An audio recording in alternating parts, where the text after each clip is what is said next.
اس لڑکی نے باپ کے گفتگو کو سن کر کہا میں یہ کر سکتی ہوں. اور پھر جب رات آئی شمع جلا دی گئی، شمع جلا دی گئی، فانوس روشن کر دیے گئے، نرم گدے لگا دیے گئے، کھانے کی ہر چیز دسترخوان پہ بچھا دی گئی اور سب کچھ کر دیا گیا.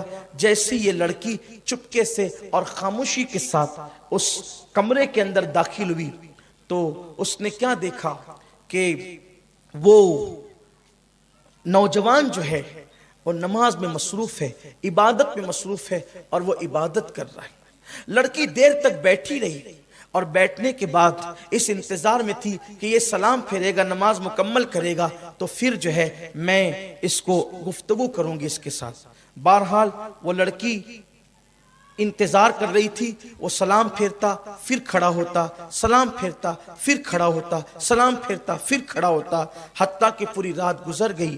صبح ہوئی تو لڑکی ناکام باہر نکلی اور ناکام باہر نکلنے کے بعد اس لڑکی کے باپ نے دروازے پہ جو کھڑا تھا پوچھا بیٹی کیا ہوا؟ کہا ابا شاید آج اس کی عبادت کی رات تھی اس لیے وہ پوری رات عبادت میں رہا، اس نے میری طرف دیکھا بھی نہیں. کل کی رات کام کر لوں گی. کل کی رات گئی یہی منظر، تیسری رات گئی یہی منظر، چوتھی رات گئی یہی منظر، حتیٰ کہ کئی دن تک کے یہی رہا. ایک دن اس نے کہا کہ جس کے نام پر تو جھک رہا ہے اس کی قسم ایک مرتبہ مجھے دیکھ تو لے.